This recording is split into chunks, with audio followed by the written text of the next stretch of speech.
Bismillahirrahmanirrahim. Assalamualaikum warahmatullahi wabarakatuh. Alhamdulillahirabbil alamin. Alhamdulillahillazi ahyana ba'da amatana wa ilaihil nusur. Allahumma salli wa sallim ala Muhammadin sallallahu alaihi wasallam wa ala alihi wa sahbihi ajmain. Qala Allah Ta'ala wa ma khalaqtul jinna wal insa illa liya'budun. Wa qala Ta'ala wa ma umirtu illa liya'budullaha mukhlishina lahuddin. Amma ba'du. Bapak dan ibu-ibu jamaah salat subuh rahimakumullah. Alhamdulillah, di pagi yang sejuk ini marilah kita sentiasa bersyukur kepada Allah Subhanahu wa taala yang telah menghidupkan kita kembali sebagai sisa umur kita dari hari kemarin dan hari-hari sebelumnya masih dalam keadaan iman dan Islam, masih dalam dan sehat walafiat lahir dan batin, hingga kita berkesempatan untuk melakukan salat subuh secara berjamaah. Mudah-mudahan kehidupan kita pada pagi hari ini adalah hidup yang diberkahi Allah Subhanahu wa taala, karena kita memulai aktivitas kehidupan pada pagi hari ini, yaitu kaki menuju Baitullah, rumah daripada rumah-rumah Allah Subhanahu wa taala, dan kehidupan kita pada pagi hari ini dimulai dengan untuk beribadah dan berzikir kepada Allah Subhanahu wa taala. Sehingga orang-orang yang melakukan salat subuh, andai kata datang ajal dia pada hari itu, maka dia termasuk orang-orang yang husnul khotimah, karena mereka adalah di dalam pemeliharaan, penjagaan Allah Subhanahu wa taala. Selawat serta salam mudah-mudahan Allah selalu melimpahkannya kepada Rasul pilihan kasih kita, Nabi kita Muhammadin sallallahu alaihi wasallam, dan juga kepada keluarga, sahabat dan pengikut-pengikut Rasulullah SAW, insyaallah termasuk kita semua. Amin ya rabbal alamin. Bapak Ibu rahimakumullah. Qala Allah Ta'ala wa ma khalaqtul jinna wal insa illa liya'budun. Tidaklah aku jadikan jin dan manusia kecuali untuk menyembah kepadaku, kata Allah. Ibadah bagi orang-orang sebagai hamba Allah Subhanahu wa taala tentu tidaklah mudah, kecuali bagi orang-orang yang telah mendapatkan petunjuk, hidayah, taufik dan rahmat Allah Subhanahu wa taala. Allah Subhanahu wa taala memberikan hidayah, membuka pintu hidayah. Di antaranya Allah kabulkan ibadah-ibadah yang dilakukan. Tetapi ada ibadah-ibadah itu yang telah tersimpan dengan baik, tapi pada akhirnya ibadah itu hilang dengan sendiri. Ada juga memang orang-orang yang melakukan ibadah dengan hidayah Allah Subhanahu wa taala, tetapi dia tidak mendapatkan qabul, diterimanya oleh Allah Subhanahu wa taala. Jadi ibadah yang dilakukan seorang hamba Allah Subhanahu wa taala dan terpelihara dan terjaga sampai dia mati, sampai dia menerima ibadah itu di hari kiamat nanti, itu hal yang sangat tidaklah mudah.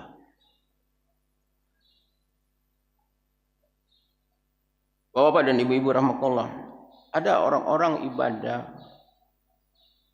dengan keikhlasan, dengan itibanya Rasul, dengan kesempurnaan syarat dan rukun ibadah, sehingga terima Allah Subhanahu wa taala, terjaga, terpelihara. Tetapi akhirnya ibadah itu jadi rusak. Seperti firman Allah Subhanahu wa taala, ya ayyuhallazina amanu la tubtilu shadaqatikum bil manni wal adza. Hai orang-orang yang beriman, janganlah kamu merusak sedekah kamu dengan menyebut-nyebut dan menyakiti hati yang menerima. Misalnya ada orang kasih uang sama seseorang, misalnya 100.000 apakah 1 juta dengan ikhlas. Kita beberapa tahun, 10 tahun, 20 tahun cerita-cerita, ngobrol-ngobrol. Asianu itu dulu aku yang bantu sampai dia bisa maju tuh. Kalau tidak aku bantu susah dia dulu. Sudah tersimpan, hilanglah ibadah. Amal tuh karena disebut-sebut tadi. Ya.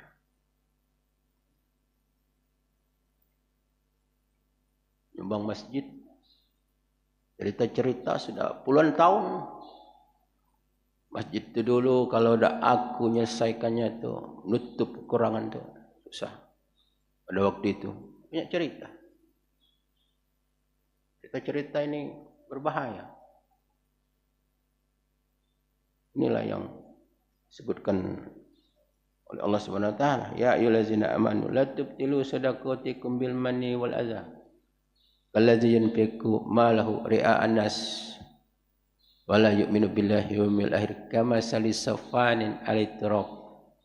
Jadi orang-orang seperti itu seperti batu yang licin, di atasnya ada debu. Kemudian debu itu ditimpa oleh hujan yang lebat dan batu yang licin, yang hitam itu kembali tidak berdebu. La yaqdiruna ala syai'in mimma kasabu.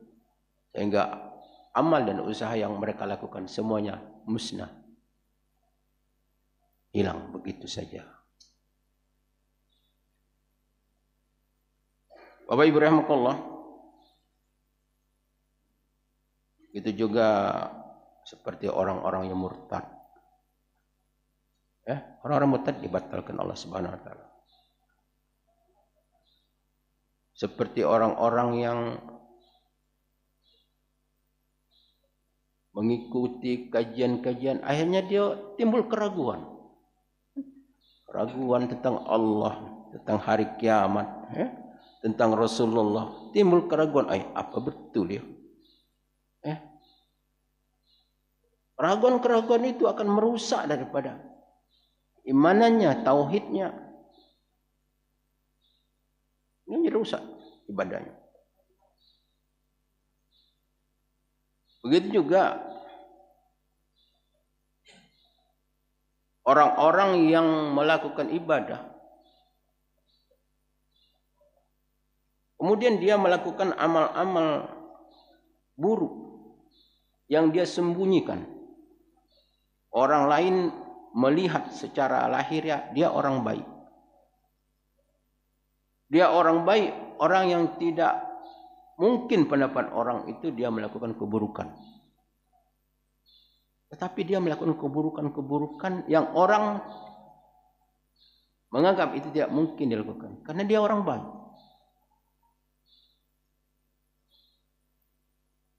Bagaimana firman Allah Subhanahu wa taala di dalam surah Al-Furqan ayat 23?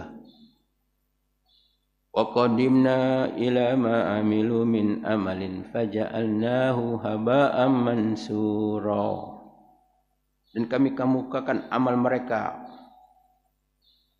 Wa qadimna ila ma amilu, dan kami kemukakan apa yang mereka amalkan, dan kami jadikan amal mereka itu seperti debu yang berterbangan. Jadi pada hari kiamat nanti amal-amal itu dikemukakan Allah, diperlihatkan Allah Subhanahu wa taala kepada seseorang. Umpamanya di dunia ini Allah SWT, itu hartamu, itu kebunmu, itu tokomu, itu hakmu, itu ladangmu, itu ternakmu, itu kendaraanmu, banyak, senang. Atau hilang begitu saja. Bagaimana?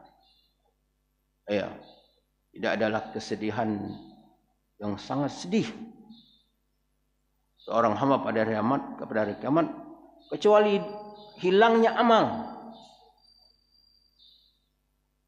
Karena manusia hanyalah bergantung kepada amalnya itu. Satu-satu dapat memberikan keselamatan dengan amalnya yang memberikan syafaat dan pertolongan. Jadi ayat ini, sahabat ini bertanya kepada Rasulullah, ya Rasulullah, orang yang amalnya hilang tuh orang yang bagaimana? Kata Rasulullah, orangnya seperti kamu. Salat, puasa, zakat, infak, sedekah, seperti kamu. Tapi kata Rasulullah SAW, dia itu kalau jauh dari pandangan manusia, dia melakukan apa yang dibenci oleh Allah Subhanahu Wa Taala. Jadi dia itu adalah takut kepada manusia, menghindari dari pandangan manusia, tidak menghindari diri dari pandangan Allah Subhanahu Wa Taala. Itu dijelaskan dalam tafsir Imam Ibnu Katsir.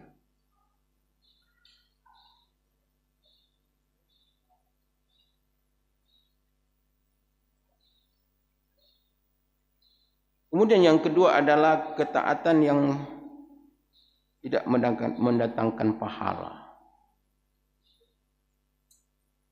Ketaatan yang tidak mendatangkan pahala. Seperti ibadah-ibadah yang bukan waktunya. Kan ibadah itu kan ada waktunya. Seperti orang korban, kapan waktu korban? Mulai tanggal 10 sampai tanggal 13, ya kan? 10, 11, 12, 13. Kalau orang berkorban tanggal 14, waktunya korban dah? Ya, korban. Tidak lagi mendapatkan pahala korban. Dia sudah mendapatkan pahala sedekah biasa. Orang yang mengeluarkan zakat dan fitrah di bulan Ramadan, sesudah orang salat Idul Fitri, kira-kira diterima tidak? Diterima. Dia tidak lagi zakat fitrah. Ila insyaallah. Dia merupakan sedekah biasa. Kenapa? Karena bukan waktunya.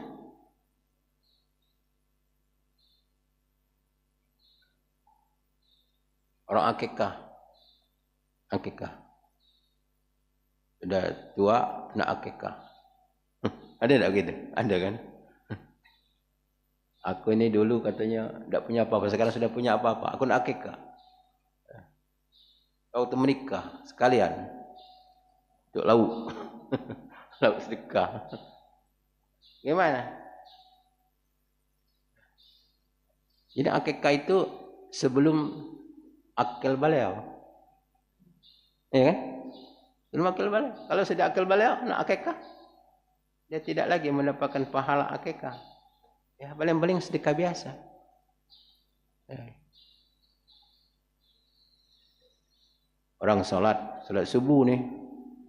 Salat subuh jam 6. Dapat pahala tak kira-kira? Dapat pahala tak? Tak dapat. Kenapa? Bukan waktunya. Bukan waktunya. Jadi waktu sudah ditentukan Allah Subhanahu Wa Taala. Jadi ibadah itu harus sesuai dengan waktu-waktu yang telah ditentukan oleh Allah Subhanahu Wa Taala.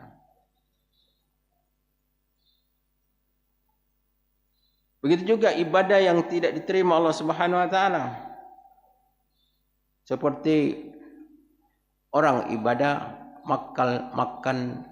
makan atau minum yang haram.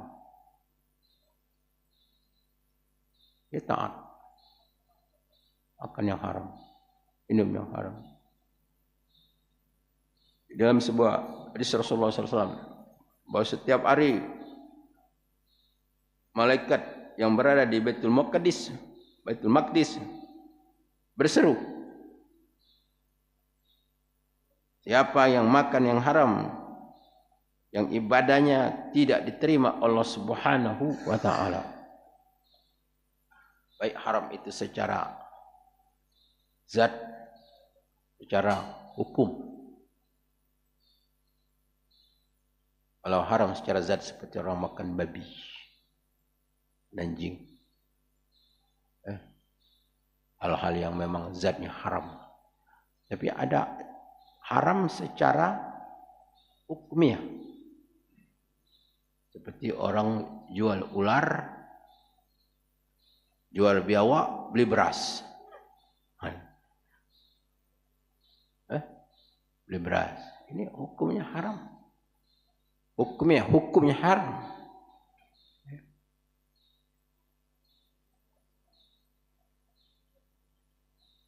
Orang musim nimbun-menimbun, dekat lebaran timbun barang, timbun minyak, timbul gas harga biasanya 20-25 jadi 40, jadi 50. Orang terpaksa beli daripada tidak masak. Ini haram hukumnya. Haram hukumnya. Menimbun barang. Ini haram. Hadis Rasulullah SAW. Tak boleh menimbun barang. Inilah yang terjadi gitu. Apakah itu? Sehingga itu dilakukan atau orang yang praktek riba. Jangan ketaatan semayang, ia puasa dia, tapi riba jalan terus. Ini banyak tidak disadarin orang. Ibadahnya tidak terima Allah Subhanahu wa taala. Kita sudah sangat sering mendengar hadis-hadis yang disampaikan oleh para ulama. Satu kali makan yang haram 40 hari ibadah kita, doa kita ditolak oleh Allah Subhanahu wa taala.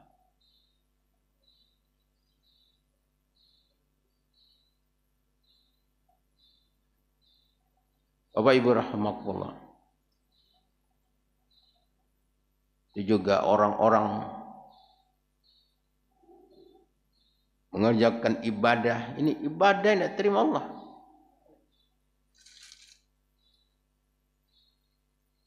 Ada pakaiannya. Misalnya beli baju, harga berapa nih? 100.000 baju. Tapi di situ ada duit yang 5.000-nya tidak halal. Baju itu dipakai untuk salat. Pakai kacamatanya, pakai kaitnya, jam tangannya, maka pakaian yang ada barang yang haram di situ, maka ibadahnya tidak terima Allah Subhanahu wa taala. Terima Allah Subhanahu wa taala. Apalagi orang pergi haji. Haji itu nak hati-hatinya. Ada yang diceritakan, ada orang haji, ini kan berkat haji ya, jemaah ya. Ya mudah-mudahan mereka dalam keselamatan, kesehatan, kemampuan, dan sampai kembali mereka mendapatkan haji yang mabrur. Amin ya rabbal alamin. Saudara kita, keluarga kita ada di Bolingga khususnya. Orang itu pergi haji, jual tanah. Tanah itu tanah orang tua, diambilnya sendiri. Orang Dulurnya tak dikasih duit. Sampai di pesawat mendekati tujuan ke Jeddah, dia kena kesurupan, gila di pesawat. Oh jamaah, petugas kerepotan. Nah, kemudian tim dokter disuntik lah itu, suntik tenang. Oke, tak merontak-rontak lagi. Orang perempuan lagi. Kemudian setelah sampai dibotong sampai ke hotel. Sampai di hotel sadar. Berontak lagi. Suntik lagi. Begitu orang repot sedang mau ini mau ibadat, yang mau ke Masjidil Haram dan lain sebagainya, namanya haji. Dia kena lagi. Sampai pendek cerita sampai pulang itu berontak lagi, suntik lagi sampai ke Indonesia. Setelah sampai di Indonesia ditanya apa ini, ternyata dia duitnya itu duit duit tanah yang dijual, dia ambilnya dewek. Jadi hak saudara-saudaranya tak dikasih haji. Jadi hal-hal yang ibadah-ibadah itu, pakai sedekah, infak sedekah, memang apakah mendapat pahala orang yang bersedekah itu dengan min kasbil haram, didapatkan daripada hal-hal yang haram? Jawabnya bukan dapat pahala, dapat dosa. Berdosa.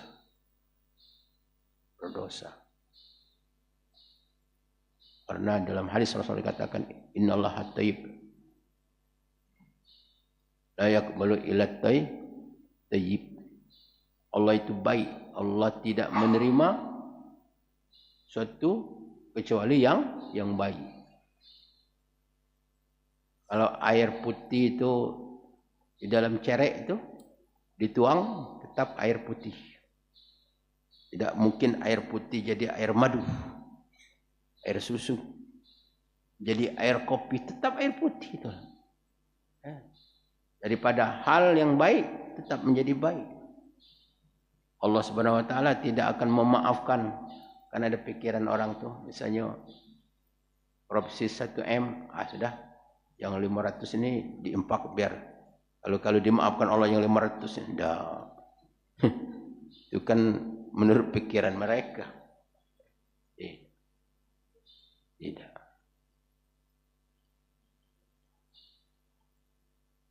Begitu juga orang-orang yang melakukan ketaatan,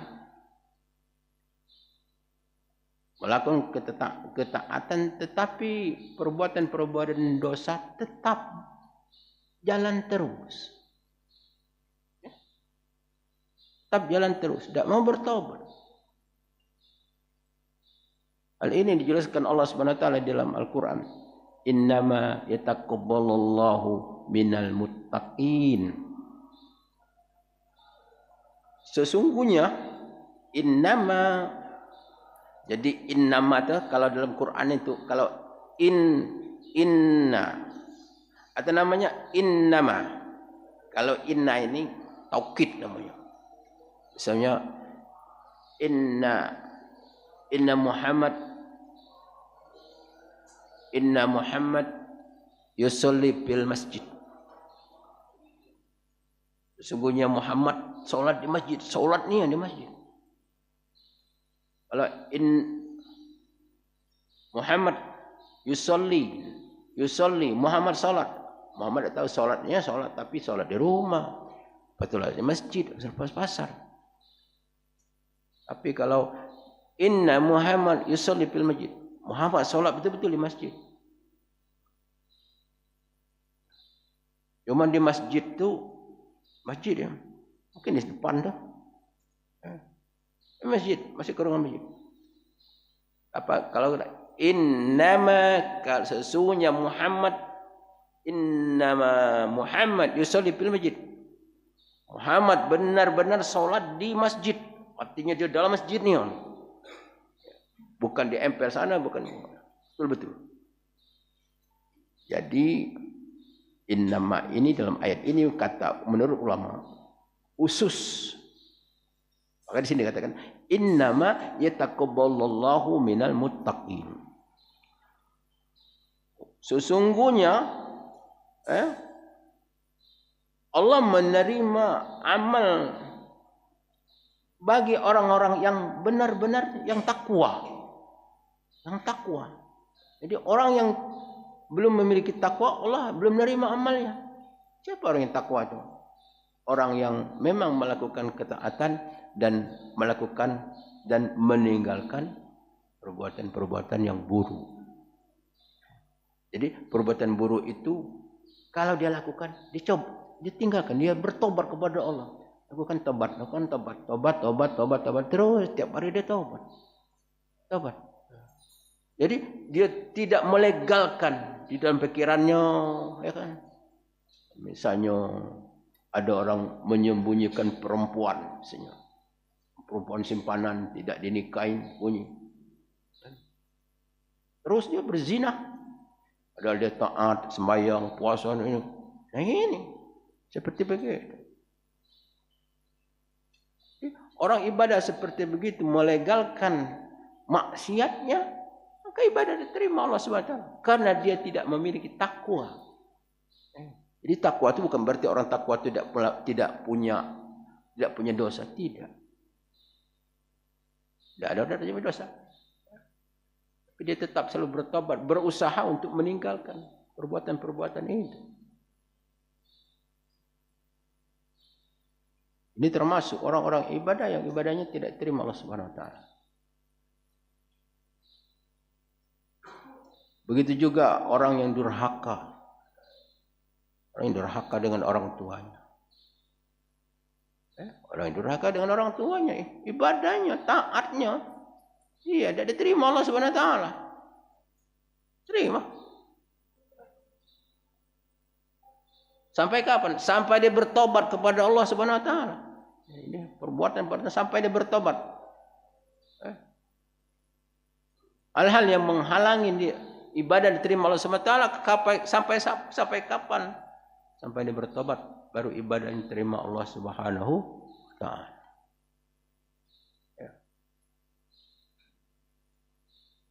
Begitu juga para istri-istri yang durhaka kepada suami. Ya. Durhaka kepada suami, ibadah. Ya. Kalau selagi suaminya belum redo, cuma ibadahnya. Diterangkan dalam hadis, banyak hadis yang menerangkan demikian. Bapak Ibu rahmatullah, jadi kita di dalam hal ibadah ini memang ibadah yang dilakukan di dalam kehidupan seorang hamba itu tidaklah mudah. Sehingga ibadah itu sampai terpelihara, terjaga. Dalam sebuah hadis Rasulullah SAW, man qala la ilaha illallah alisan fi qalbihi dakhala jannah. Siapa yang mengucap kalimat la ilaha illallah ikhlas dari hatinya, maka jaminannya surga. Jadi dalam kajian para ulama, ini kalimat berapa kali diucapkan, kapan kalimat itu diucapkan. Jadi di antara pendapat para ulama itu mengatakan walaupun satu kali dia mengucapkan kalimat itu, tetapi kalimat itu tetap terjaga di dalam hidupnya sampai dia mati, dia termasuk. Sekarang pertanyaannya, apakah iya seorang itu dapat menjaga dan memelihara daripada hal-hal yang namanya syirik? ya kan? Baik daripada ucapannya dan perkataannya, perbuatannya, apa iya dia bisa terjaga itu. Nah itu pertanyaannya. Maka oleh karena itu Rasulullah SAW mengatakan dalam hadis,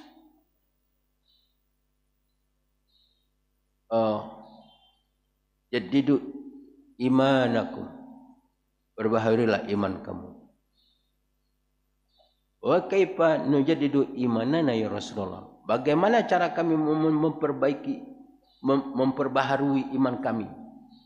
Bagaimana? Kata Rasulullah, aksiru la ilaha illallah. Perbanyaklah kamu, kata Rasulullah, itu berzikir apa? La ilaha illallah. Gitu. Memperbanyak zikir la ilaha illallah itu untuk memperbaharui keimanan kita, karena ada hal-hal yang akan merusak akidah kita. Merusak akidah kita. Karena akidah ini akidah yang rusak, akidah yang tidak benar, ya ibadahnya tidak diterima Allah SWT. Karena ibadah itu baru diterima Allah SWT ketika seseorang itu termasuk orang-orang yang akidahnya benar. Dalam sebuah hadis Rasulullah SAW diterangkan, barang siapa seseorang itu meninggal disemayangi oleh 100 orang, atau dalam hadis yang lain katakan 40 orang yang berakidah yang benar, maka dia terbebas dari siksaan kubur. Siksaan kubur. Jadi doa orang yang Allahu Akbar, Allahumma firrahu warhamu, Allahumma firraha, itu doa itu yang dikabulkan Allah Subhanahu wa taala. Bagi siapa yang salat jenazah itu yang akidahnya yang benar. Akidahnya yang benar, karena akidah ini adalah merupakan pondasi keimanan, keislamannya seorang, ya kan, keyakinannya seseorang. Sempurnanya akidah, insya Allah ibadahnya akan diterima oleh Allah Subhanahu wa taala. Bapak Ibu rahimakumullah, demikian kajian kita pada pagi hari ini ya, menyangkut tentang ibadah, menyangkut tentang akidah kita. Mohon maaf atas segala kekurangan dan kehilapan kepada Allah. Mohon ampun. Wabillahi taufiq wal hidayah. Assalamualaikum warahmatullahi wabarakatuh.